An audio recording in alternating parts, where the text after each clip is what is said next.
شوہر وہ انسان ہوتا ہے جو اپنے ساتھ جڑی عورت کو عزت اور تحفظ فراہم کرتا ہے، لیکن اگر شوہر اپنے اس فرض کو پورا کرنے میں ناکام ہو جائے تو عورت کی زندگی بدترین بن جاتی ہے۔ کچھ ایسا ہی میرے ساتھ بھی ہوا۔ میرا شوہر اپنے فرائض ادا کرنے میں ناکام رہا۔ اس نے میری عزت کی حفاظت کرنے کی بجائے خود میری عزت کو قدموں تلے رون دیا۔ اس نے خود زبردستی مجھے اپنے وحشی باپ اور بھائی کے آگے، میری شادی کا دن تھا، میں بہت خوش تھی، ارمانوں بھری رات، آنکھوں میں سپنے اور پیا ملن کی خواہش لیے میں اپنے سسرال پہنچی تھی۔ ہر کسی نے مجھے بڑا ہی خوش قسمت قرار دیا تھا، کیونکہ میرے سسرال میں ساس نندوں کی جھنجھٹ نہیں تھی، صرف سسر اور ایک جیٹھ تھا۔ میرا شوہر اپنے باپ اور بڑے بھائی کے ساتھ رہتا تھا۔ ماں مر چکی تھی، جیٹھ کی بہت عرصہ پہلے طلاق ہو گئی تھی، اور پھر انہوں نے کبھی دوبارہ شادی نہ کرنے کی قسم کھا لی تھی۔ میرے چچا چاچی نے مجھے رخصت کرتے وقت یہی سمجھایا تھا کہ اس گھر میں کوئی عورت نہیں ہے، تم جا کر ان سب کو عزت دو گی تو بدلے میں محبت حاصل کرو گی، تمہیں اپنا گھر بسانا ہوگا۔ شاکر ایک اچھا لڑکا ہے، وہ تمہارا خیال رکھے گا۔ یہ رشتہ میرے چچا نے ہی طے کروایا تھا، کیونکہ انہیں چچی کے ساتھ اپنے بیٹے کے پاس لندن جانا تھا، اور میں ان کے کاندھوں پر ایک بوجھ کی طرح بن چکی تھی۔ اماں ابا کے گزر جانے کے بعد میں چچا کے گھر میں ہی رہی تھی، اس لیے وہ میری شادی کر کے اب اپنے بیٹے کے پاس سیٹل ہونا چاہتے تھے۔ میری شادی کے 2 دن بعد کی ان کی فلائٹ بھی بک ہو چکی تھی، اس لیے مجھے رخصت کرتے وقت چچا نے بہت نصیحتیں کی اور کہنے لگے کہ اپنے گھر میں دل لگانا اور شوہر کی عزت کرنا، اب وہی تمہارا سب کچھ ہے۔ میں نے بھی دل سے اس رشتے کو قبول کیا تھا۔ میں بھی چاہتی تھی کہ میرا اپنا گھر ہو، کوئی ایسا انسان میرے پاس ہو جو مجھے، میری خواہشات کو سمجھ سکے، جسے مجھ سے محبت ہو، اور یہی خواب سے جائے میں رخصت ہو کر سسرال پہنچی تو میں بہت خوش تھی۔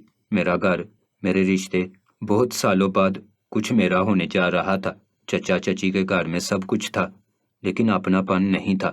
چچی کے لیے میں ایک بوجھ تھی، انہوں نے ہمیشہ مجھے پرایوں کی طرح رکھا، اس لیے میں چاہتی تھی کہ سسرال کو اپنا بنا کر قبول کروں۔ شادی کی رات شوہر سے پہلے میرے سسر کمرے میں آئے تو انہیں دیکھ کر میں تھوڑی حیران ہوئی، پھر نظریں جھکا کر بیٹھ گئی۔ کچھ شرم بھی محسوس ہو رہی تھی، کیونکہ میں دلہن بنی بستر پر بیٹھی تھی۔ انتظار تو مجھے شاکر کا تھا، لیکن سسر کو دیکھ کر میں خاموش رہی۔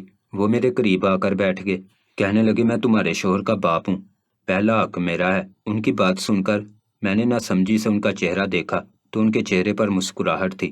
پھر انہوں نے ایک تحفہ میرے آگے بڑھایا اور کہنے لگے کہ یہ تمہارے لیے ہے۔ میں نے شکریہ کہہ کر تحفہ قبول کیا۔ وہ بہت دیر تک غور سے مجھے دیکھتے رہے، پھر کہنے لگے تم میں تمہاری مرحوم ساس کی جھلک نظر آ رہی ہے، اپنی شادی والے دن وہ بھی تمہاری طرح بہت ہی جوان اور خوبصورت تھی۔ سسر کی بات سن کر میں نے نظر اٹھا کر ان کی جانب دیکھا تو وہ مسکرا دیے تھے اور پھر اٹھ کر کمرے سے چلے گئے تھے۔ پتہ نہیں کیوں سسر کی بات مجھے بہت عجیب لگی تھی۔ اگر انہیں تحفہ دینا ہی تھا تو اس وقت بھی دے سکتے تھے جب میں رخصت ہو کر لاؤنج میں آ کر بیٹھی تھی۔ شاکر کے کچھ رشتہ داروں نے رسم کے طور پر مجھے تحفے تحائف وغیرہ بھی دیے تھے، لیکن اس وقت میرے سسر نے مجھے تحفہ نہ دیا تھا۔ ان کا اس طرح میرے بیڈ روم میں آنا، شاکر کی جگہ خود بستر پر بیٹھ کر مجھے منہ دکھائی دینا مجھے بہت ہی زیادہ عجیب بھی لگا تھا اور شرم بھی محسوس ہوئی تھی۔ ان کے جانے کے بعد میرا شوہر شاکر کمرے میں آیا تو میں پھر سے نظریں جھکا کر خود میں سمٹ گئی۔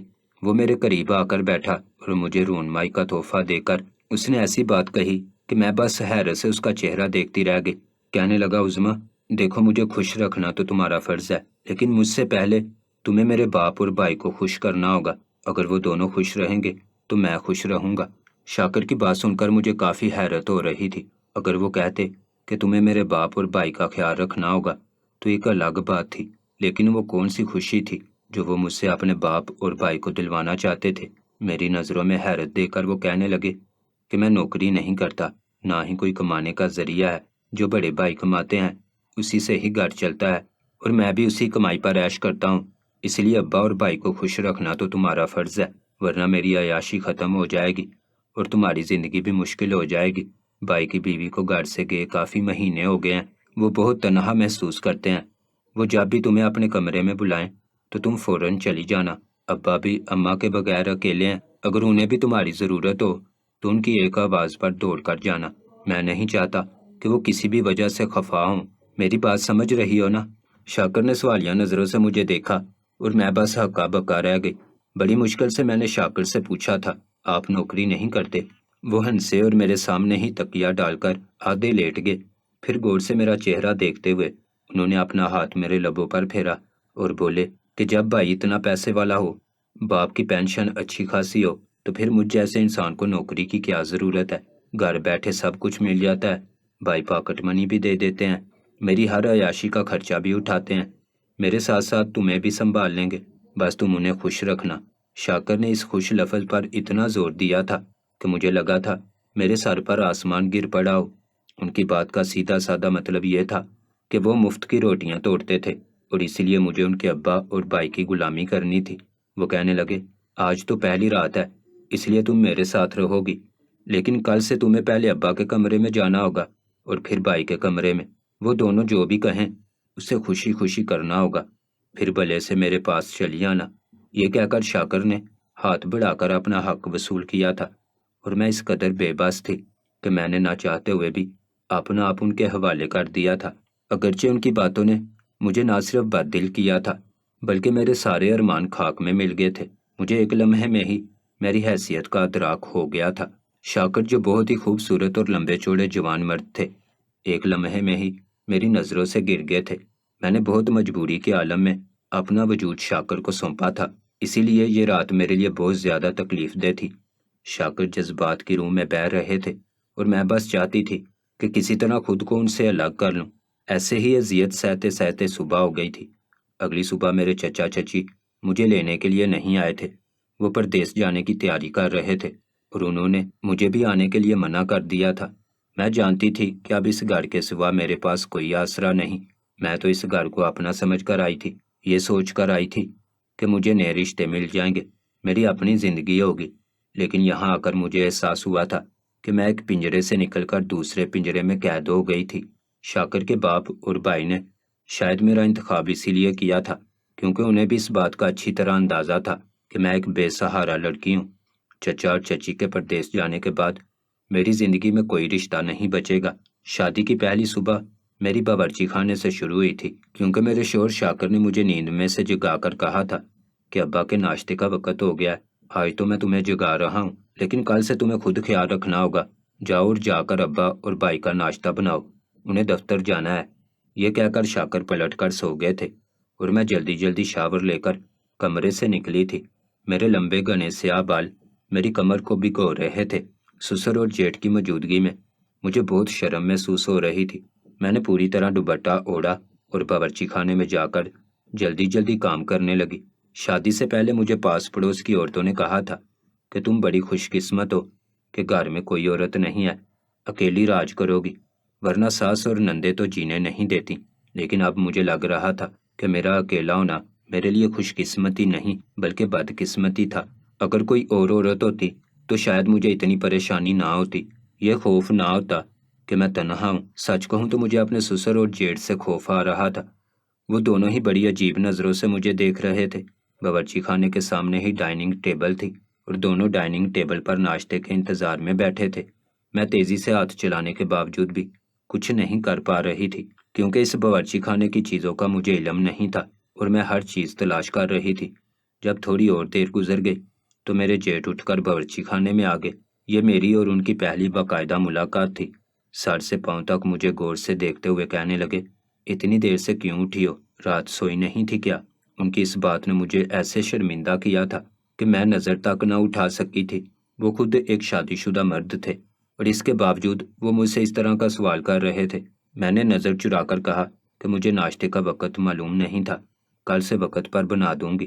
وہ میرے قریب آ گئے، کہنے لگے، دیر ہو رہی ہے، لاؤ میں مدد کروا دوں۔ یہ کہہ کر انہوں نے میرے ہاتھ سے چائے کا مگ اس طرح لیا کہ ان کا ہاتھ میرے ہاتھ سے ٹکرا گیا۔ میں ایک دم گھبرا کر پیچھے ہوئی تو جلتے ہوئے چولہے سے میرا دوپٹہ جا لگا۔ ریشمی دوپٹے نے فوراً چنگاڑی پکڑی تھی۔ میرے جیٹھ نے ایک دم ہی میرا دوپٹہ کھینچا اور دور پھینک کر اپنے پیروں سے آگ بجھا دی۔ بنا دوپٹے کے میں نے خود کو جیٹھ کے آگے پایا تو جلدی سے اپنے بازو سینے پر لپیٹ لیے، لیکن میرے گیلے بال میرے وجود کو بھگو چکے تھے۔ میں نے ریشمی گلابی رنگ کا جوڑا پہنا تھا جو تھوڑا تھوڑا بھیگنے کی وجہ سے ہر بار ہو گیا، بال بھی کھلے ہوئے لہرا رہے تھے۔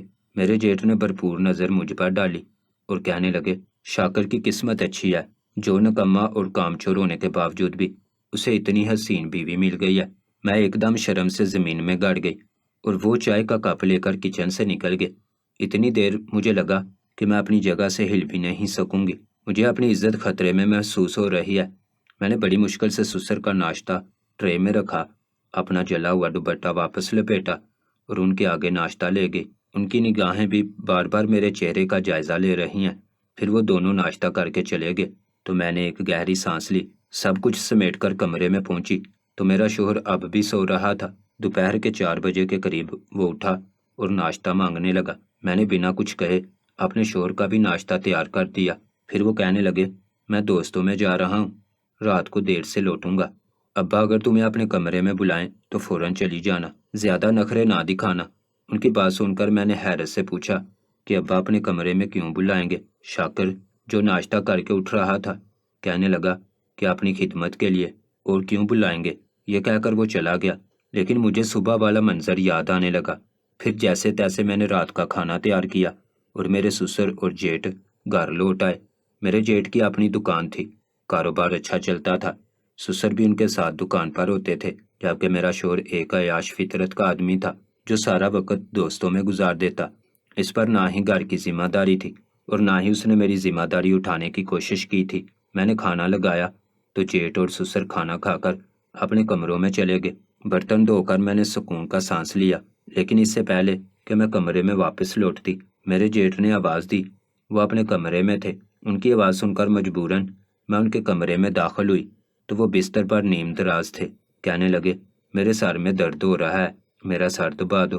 یہ سن کر میں گھبرا گئی۔ وہ میرے لیے نامحرم تھے، غیر مرد تھے، میں کیسے ان کا سر دبا سکتی تھی؟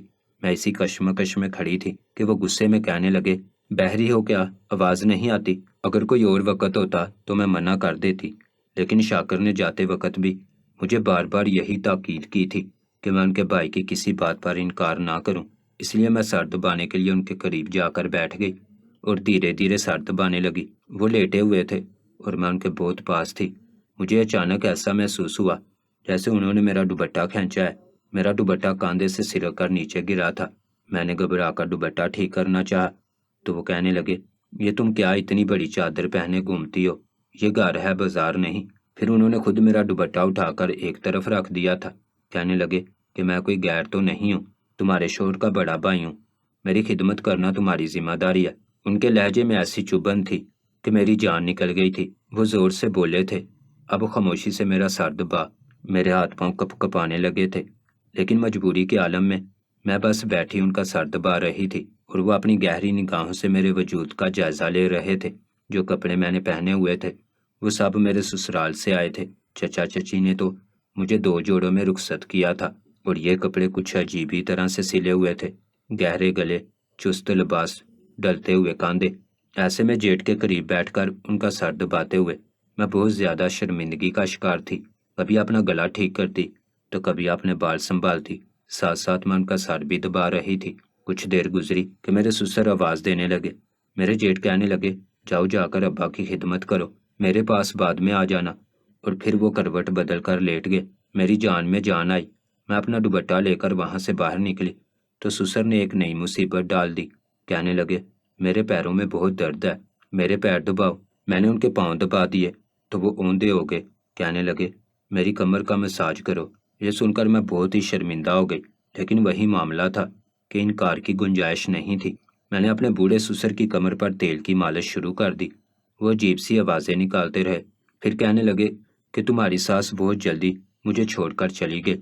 دونوں بچے چھوٹے تھے، ان کو پالنے کے چکر میں میری جوانی نکل گئی۔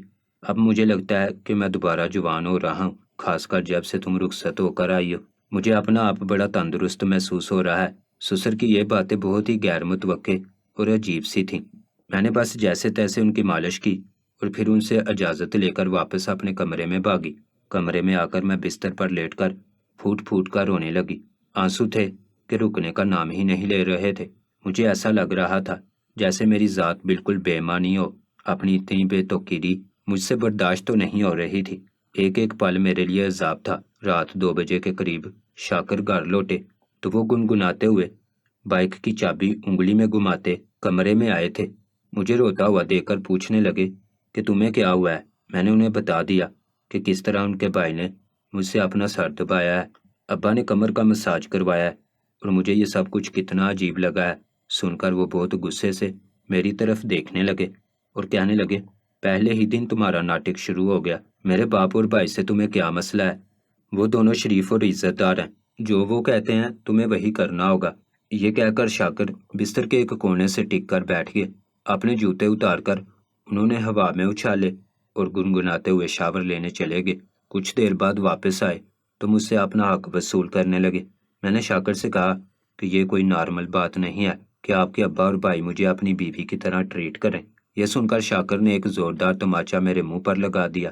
کہنے لگے کہ وہ تمہیں اپنی بیوی نہیں بلکہ میری بیوی سمجھتے ہیں اور اسی لیے تم سے کچھ کام کہہ دیتے ہیں۔ تم تو بہت ہی گھٹیا عورت ہو جو میرے باپ اور بھائی کو غلط نظر سے دیکھ رہی ہو۔ شاکر کا تھپڑ کھانے کے بعد میرے 14 طبق روشن ہو گئے تھے۔ مجھے ہرگز بھی یہ امید نہیں تھی کہ وہ مجھ پر ہاتھ اٹھا دیں گے۔ میری آنکھوں سے آنسو بہہ رہے تھے اور وہ زبردستی حق کے زوجیت وصول کر رہے تھے۔ بالآخر میں نے تھک ہار کر اپنا وجود ان کے سپرد کیا تھا، لیکن آنکھوں سے بہتے آنسو کسی طور رکے ہی نہیں تھے۔ کچھ دیر بعد انہوں نے مجھے ایک جھٹکے سے دور کیا اور کہنے لگے، عجیب سی عورت ہو، تمہارے ساتھ تو کوئی خوشی بھی نہیں ملتی۔ اور پھر وہ کروٹ بدل کر سو گئے، اور اگلی صبح مجھے سمجھ آ گیا کہ وہ اپنے باپ اور بھائی کی اتنی غلامی کیوں کرتے تھے۔ ان کے بھائی نے ہیوی بائک کی چابی تحفے کے طور پر ان کے ہاتھ میں رکھی تھی اور کہا تھا کہ شاکر، یہ تمہاری شادی کا تحفہ ہے، اب تم مزے سے اپنے دوستوں کے ساتھ گھومنا پھرنا۔ پھر کچھ پیسے ان کے ابا نے ان کے ہاتھ پر رکھ دیے تھے اور انہیں لیٹ نائٹ پارٹی کی اجازت دے دی تھی، جس کا مطلب تھا کہ اب وہ صبح سے پہلے گھر نہیں لوٹنے والے تھے۔ اور میں سمجھ گئی تھی کہ شاکر اپنے باپ اور بھائی کی وجہ سے ہی اس حال کو پہنچے ہیں کہ انہیں صحیح اور غلط کا بھی احساس نہیں۔ وہ کامچور اور نکمے تو بن ہی گئے تھے، ساتھ ساتھ انہوں نے میری عزت کی بھی پرواہ نہیں کی تھی۔ کچھ دیر بعد ان کے باپ اور بھائی تو دکان کے لیے نکل گئے تھے، ان کے پیچھے ہی شاکر بھی نکلنے لگے۔ آج شاکر صبح جلدی اٹھے تھے۔ مجھے لگا تھا کہ شاید وہ گھر پر ہی رہیں گے، لیکن وہ مجھے بنا کچھ بتائے کہیں چلے گئے اور جانے سے پہلے سودا لانے کی ذمہ داری بھی میرے ساتھ ڈال گئے۔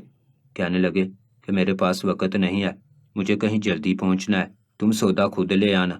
انہوں نے میرے ہاتھ پر چند 100 روپے رکھ دیے تھے اور چلے گئے تھے۔ مجبوراً گھر کی صفائی سے فارغ ہو کر میں بازار جانے کے لیے نکل پڑی۔ بازار میں ایک عورت نے مجھے آواز دی جسے میں بالکل نہیں پہچانتی تھی۔ میں اس کا چہرہ دیکھنے لگی۔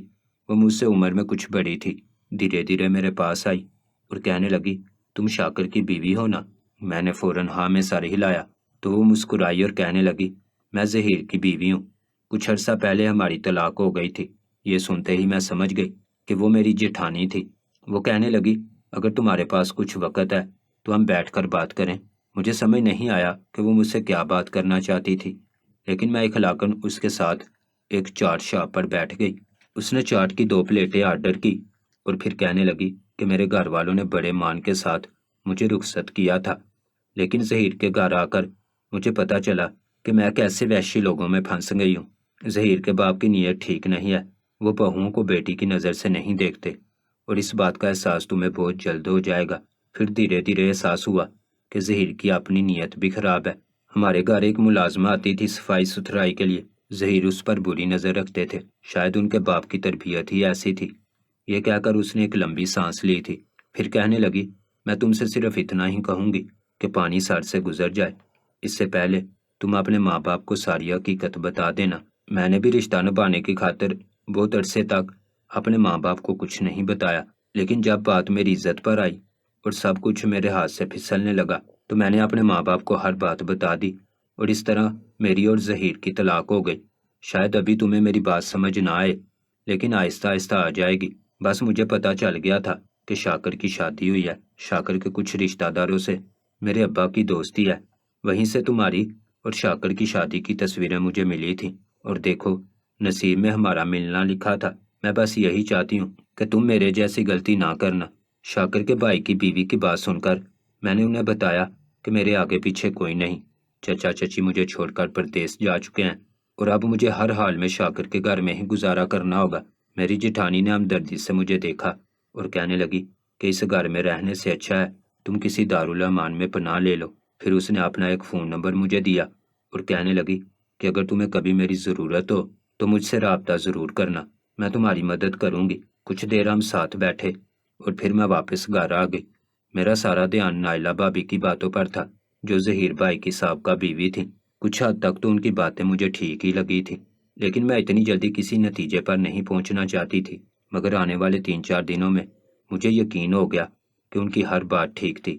کسی نہ کسی بہانے سے میرے جیٹھ باورچی خانے میں آ جاتے، میرے سسر مجھے اپنے کمرے میں بلا لیتے۔ کئی بار انہوں نے مجھے جان بوجھ کر چھونے کی کوشش کی تھی، اور یہ بات میں جب بھی شاکر کے سامنے کہتی تو وہ الٹا مجھے ڈانٹ ٹپٹ کر چپ کروا دیتے، کیونکہ انہیں گھر بیٹھے مفت میں ہر چیز مل رہی تھی۔